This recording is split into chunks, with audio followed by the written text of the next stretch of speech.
Have you ever shared something with family, only to regret it when it sparked drama or pressure you didn't expect?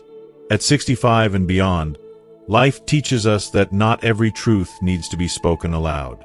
Sometimes, silence is the key to protecting your peace, independence, and joy. In this video, I'm sharing 5 critical things you should keep to yourself to avoid stress, maintain strong relationships, and safeguard your emotional freedom. Trust me, you'll want to hear these insights to navigate your golden years with confidence. Why watch until the end? First, you'll discover practical wisdom to shield your financial decisions from unsolicited opinions, saving you from tension with loved ones. Second, you'll learn how oversharing health concerns can unintentionally erode your autonomy, and how to prevent it. Third, we'll explore why staying quiet during family conflicts preserves your peace and keeps you out of the crossfire. Plus, I'll reveal how voicing past regrets can strain relationships and what to say instead. Finally, you'll get strategies to protect your financial privacy, ensuring your retirement is defined by freedom, not expectations. These lessons, drawn from real stories like Susan's and Robert's, are game changers for seniors who value clarity and calm. Subscribe, hit that bell, and join our community of wise, kind-hearted Americans. Let's dive in. You won't want to miss a single tip. If you are not subscribed, subscribe and activate the notification bell so you don't miss any videos. Your support means a lot to me, and if you enjoyed this video, you can help me continue spreading the valuable lessons by liking and sharing it. If you like the topic of this video, please comment 1. If you don't, please comment 0 to let me know how I can improve and make better videos for you. Now, let's begin. Number 1.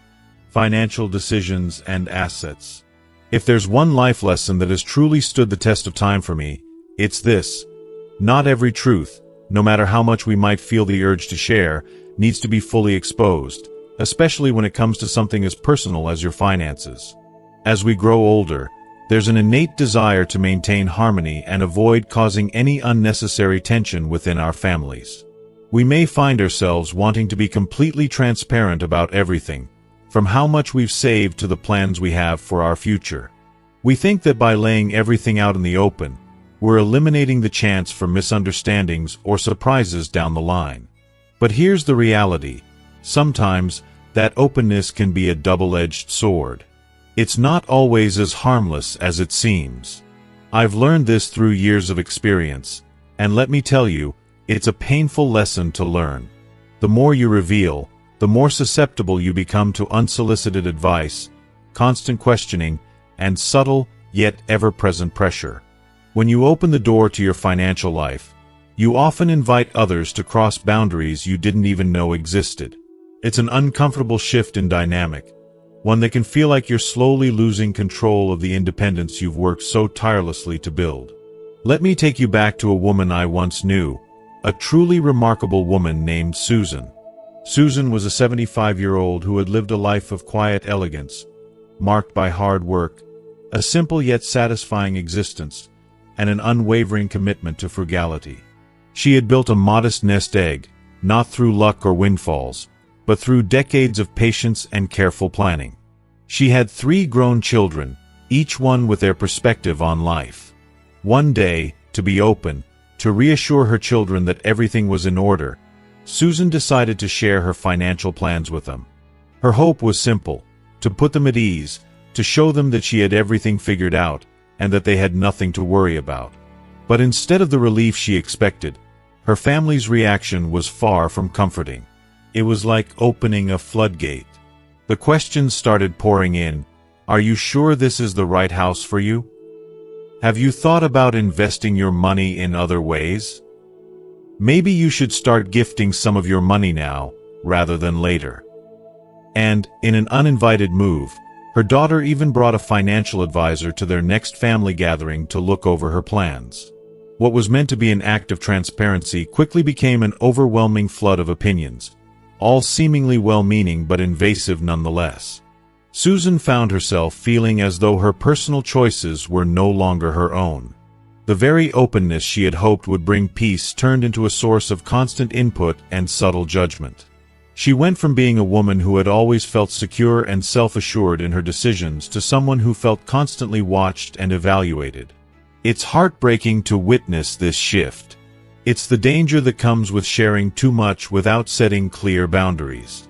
Suddenly, the independence you've carefully crafted over a lifetime begins to erode, and what was once your private domain becomes public territory for scrutiny.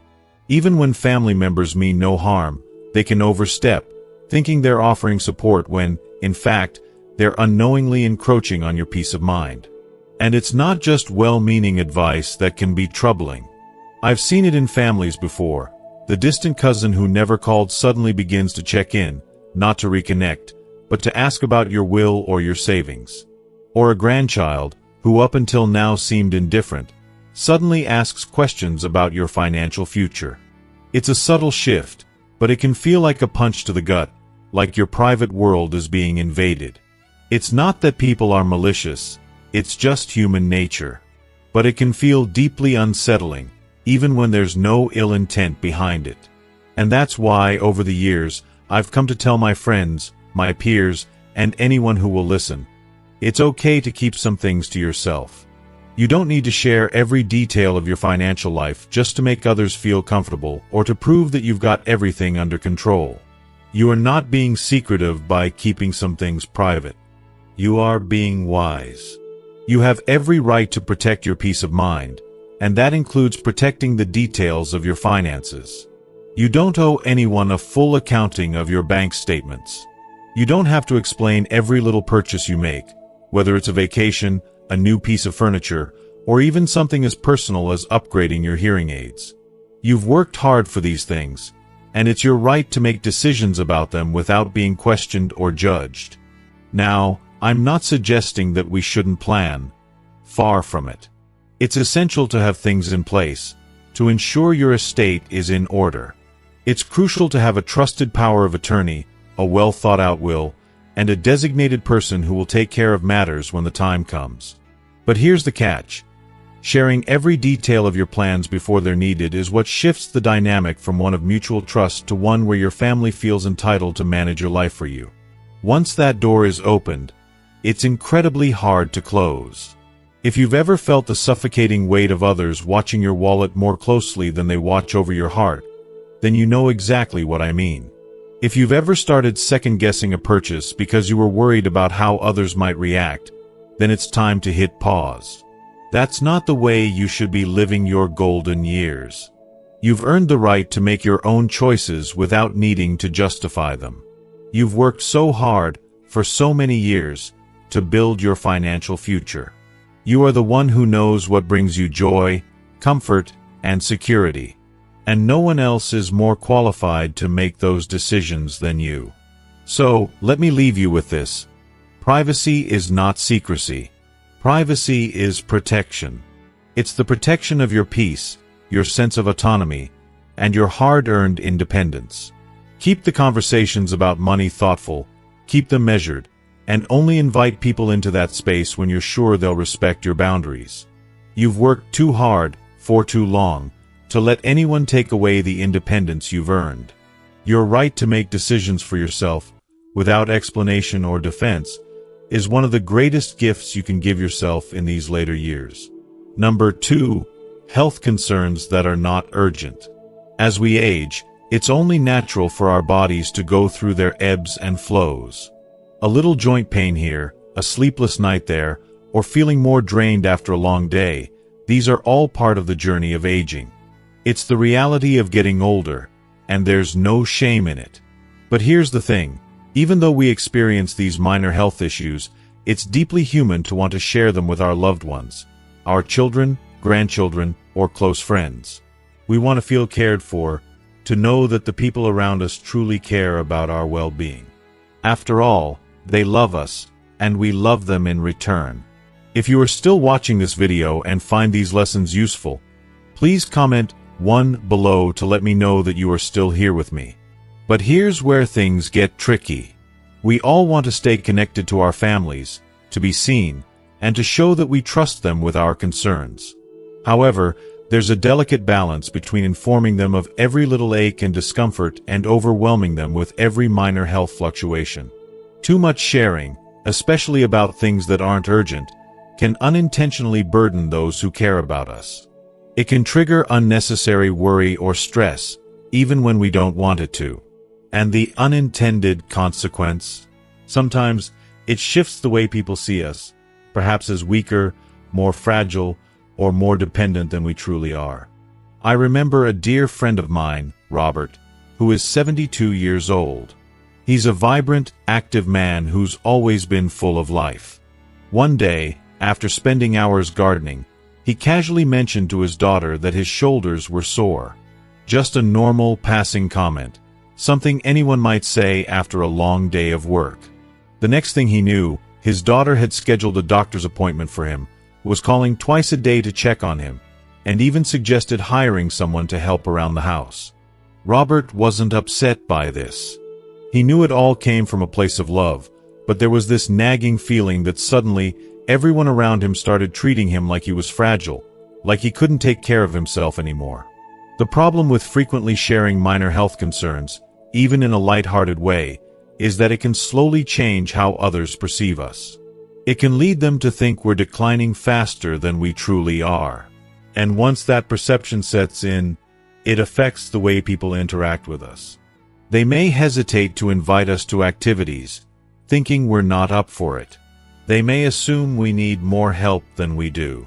And that loss of independence, that feeling of being viewed as fragile, whether intentional or not, can be deeply frustrating and disheartening. Now, this doesn't mean we should hide serious health issues from our families. If something is genuinely affecting our daily life, if we need help or support, it's absolutely important to let our loved ones know. But the little things, the manageable discomforts and minor aches, it's okay to keep those to yourself. That's not hiding or denying the truth. It's simply about self-respect. It's about maintaining control over how we live and how we share our lives with others. We've lived in our bodies for decades, and we've become experts in knowing what's truly serious and what's just a passing discomfort. We deserve the dignity of handling those smaller things in our way, without fear of being micromanaged or treated like we're losing our grip. Growing older doesn't mean surrendering control. It's the time in our lives when we should feel most empowered, most confident in ourselves and in our instincts. At the end of the day, peace in our later years doesn't come from being constantly worried about. It comes from knowing ourselves, knowing when to take action and when to rest. It's about choosing what to share and what to keep private, all while living with quiet confidence in our wisdom. After all, we are the ones who have lived through so much, and it's that wisdom and self-assurance that will carry us through this beautiful phase of life. Number 3, your true thoughts on family conflicts. As we get older, we start to see life from a different perspective. One that's shaped by experience, patience, and often the quiet wisdom that comes with age. And with that, we begin to realize a powerful, simple truth. Sometimes, the more silent you are, the more peace you find, especially when it comes to family matters. It's a lesson that many of us learn only after years of witnessing, feeling, and even being dragged into the chaos of family conflict. I've seen my fair share of family arguments, more than I care to admit. The ugly spats over inheritance that tear siblings apart, the simmering grudges that rise to the surface when old wounds are reopened, the judgment that flows freely when sons and daughters-in-law are scrutinized for the way they parent or handle their finances. Every time, without fail, my first instinct was always the same. I needed to step in. I would offer advice, try to mediate, suggest a solution, anything to fix the tension. After all, family is supposed to stick together, right? So I thought, why not try to smooth things over with a few well-chosen words? But over time, something inside me shifted. I began to realize something essential, something that no amount of good intentions or heartfelt advice could change. Sometimes, even the most well-meaning words can only add fuel to a fire that's already smoldering beneath the surface. I remember a woman from our reading club, Margaret. She was one of the sweetest, most caring souls you could ever meet, and she had a daughter who was, well, a little too sensitive at times. One day, Margaret gently suggested that her grandson start picking up his toys. Just a simple comment, something any loving grandmother might say. But within days, her daughter grew cold, stopped calling, stopped inviting her over. The distance that grew between them never truly healed. And that hurt more than anything else. As we grow older, we realize that we often become innocent casualties in family battles we never asked to be part of. You try to step in, offer a solution, mediate a dispute between two children, and suddenly, you're accused of taking sides.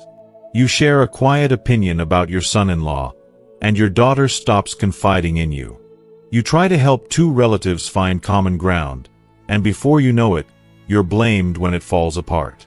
And no matter how carefully you choose your words, how soft or honest they are, the truth is, if the person on the other end is hurt or defensive, your words can be twisted, misunderstood, and turned against you. The hardest part? When the dust finally settles and the argument is over, people often remember what you said more than the original cause of the conflict.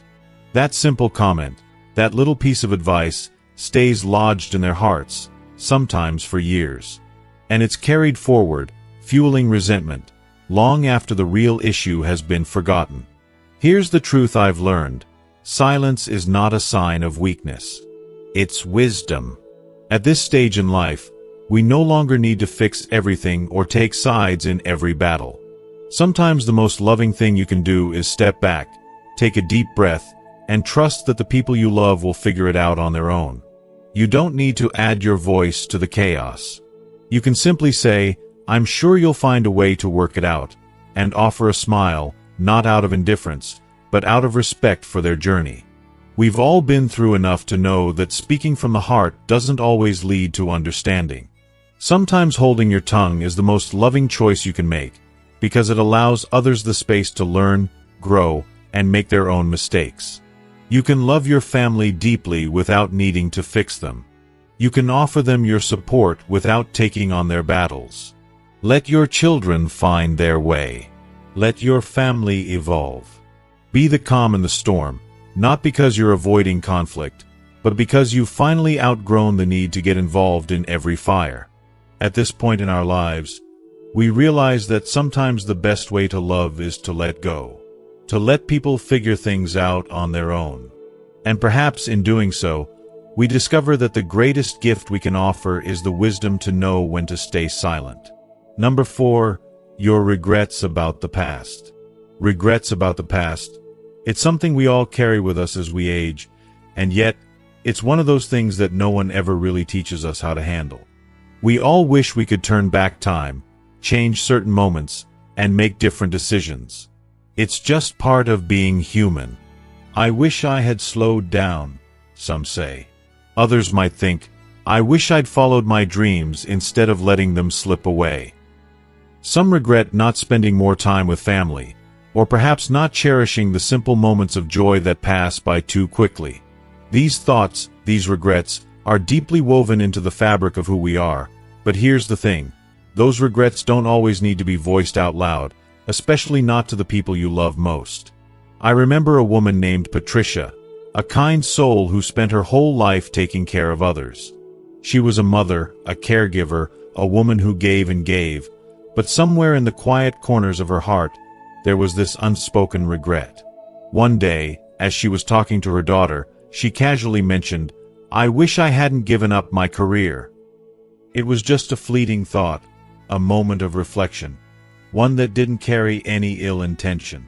But her daughter heard something entirely different. What she heard was, "You weren't worth the sacrifice." And just like that, one innocent sentence, spoken in passing, built an invisible wall between them. It's incredible how something so small can cause so much pain. That's the complexity of regret. What seems like a simple reflection to us can sometimes feel like a wound to those we care about. When you say, "I wish I'd lived somewhere else," it can make your children feel like they weren't enough to make you happy. Or when you talk about an old friend or a long-lost opportunity, your family might wonder if they were never really your first choice. It's like carrying a heavy weight, Every time you dwell on what could have been, it subtly suggests that something in your past wasn't worth embracing, that your life as it is may not have been enough. The more you revisit these regrets, the more you might unknowingly push away the people you love. It doesn't mean you're not trying to heal or that you're ungrateful. But when we dwell too long on the past, we can unintentionally start to seem like we're stuck there, stuck in a time that no longer exists. That's when the emotional distance starts to creep in.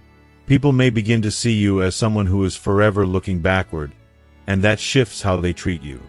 It becomes less about connection and more about hesitation, caution, and sometimes even avoidance. Now, I'm not saying you should bury every regret or pretend like they don't matter. Our memories, our reflections, they hold lessons, and those lessons are valuable. They shape us, guide us, and help us grow. But sometimes, the most important lessons are the ones we choose to hold inside, not because we're hiding something, but because we're making a conscious decision to protect the peace in our relationships. Think about it.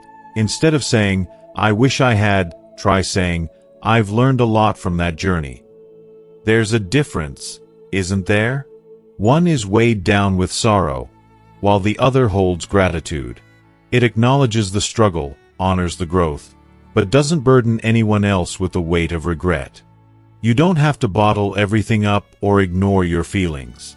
Feel what you feel. But you do have the right to choose when to share and when to keep something to yourself. After all, the peace we seek in our later years doesn't come from trying to rewrite the past or regret what we cannot change. It comes from showing ourselves the grace to accept it, to live with it, and to find peace within it. And sometimes, that peace is the greatest gift we can offer, not just to ourselves, but to those we love. Number 5. The full extent of your financial situation. If you are still watching this video and find these lessons useful, please comment 2 below to let me know that you are still here with me. As we age, life imparts valuable lessons, yet there's one truth that, looking back, I wish someone had shared with me sooner. You don't owe anyone everything, especially when it comes to your financial life. I know that now, but it took me a long time to fully understand how crucial it is to keep certain things close to your heart. Your money, for instance. Money is often seen as a blessing, but in relationships, it can be a dangerous double-edged sword. Family dynamics are especially sensitive when it comes to finances. On one hand, money can inspire gratitude. Helping your loved ones when they're in need feels good, and you might even feel like you're making a difference. But on the other hand, it can plant the seeds of jealousy, entitlement, and even resentment. The more you share, the more vulnerable you become to unwanted expectations and pressures. I've learned this the hard way. When people know you have enough, everything changes. Whether they realize it or not, they begin to view you through a different lens. It's subtle at first, questions like, "Why don't you downsize?" or "Are you leaving something behind for the grandkids?" may seem like innocent inquiries, even acts of concern, but they often cross an invisible line. These questions aren't just about your well-being. They're a form of expectation. The truth is, once you've shared your financial status, there's no taking it back. Worse yet, when you admit you're struggling, the dynamics shift again. Loved ones may start to overstep, offering advice, second-guessing your decisions, and stepping into your personal space under the guise of concern. What starts as a well-meaning offer to help can slowly erode your sense of independence, which, I believe, is the truest form of freedom in old age. True freedom isn't just about having enough money. It's about the autonomy to decide what you do with it. I've come to realize that when you overshare the details of your savings or financial plans, you're not just revealing numbers on a piece of paper. You're opening the door to unsolicited opinions, judgments, and a sense of pressure that doesn't belong in your life. I used to think that full transparency would clear the air and avoid misunderstandings, but I've learned that misunderstandings can be resolved. However, entitlement, once it takes root, is almost impossible to undo. It's a quiet yet powerful force, one that shifts the focus from who you are to what you have. That subtle shift can alter relationships forever. It's not about keeping secrets, though. Being wise enough to have a financial advisor or an executor is essential. But beyond what's legally necessary, there's a delicate art to being selective with what you share. Privacy is not the same as secrecy. It's about safeguarding your peace of mind and preserving the life you've worked so hard to build. Real respect doesn't come from knowing the size of your bank account. It comes from knowing that no one else has control over it. I'll be honest, if someone only shows interest in your life when money is mentioned, it's worth questioning their true intentions. Are they interested in your heart or your wallet? That's a question only you can answer, but it's important to protect your financial privacy as part of protecting your dignity. In the end, a joyful retirement isn't measured by how much you can give to others, but by how freely you can live on your terms, without fear of judgment or expectation. So, as we wrap up, take a moment to reflect. You've spent so much of your life caring for others. Now, it's time to care for yourself. Let that freedom be the reward for the years of selflessness, hard work, and love you've poured into your family. This is your time, and you deserve to live it as you choose. As we wrap up, I want to leave you with this. Protecting your financial privacy isn't about mistrust. It's about taking control of your peace, dignity, and the life you've built. I hope this video has given you new insights into the importance of safeguarding your financial decisions and setting healthy boundaries within your family.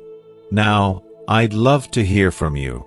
What's one thing you've learned today that you'll bring into your life moving forward? Is it about protecting your independence? Setting boundaries? Or maybe it's about the power of financial privacy? Share your thoughts in the comments below. I look forward to reading them. If you like this video, please leave your comment, like, share, and don't forget to subscribe to our YouTube channel for more videos that matter to you. Thanks for watching, and remember, it's your time to live freely and on your terms.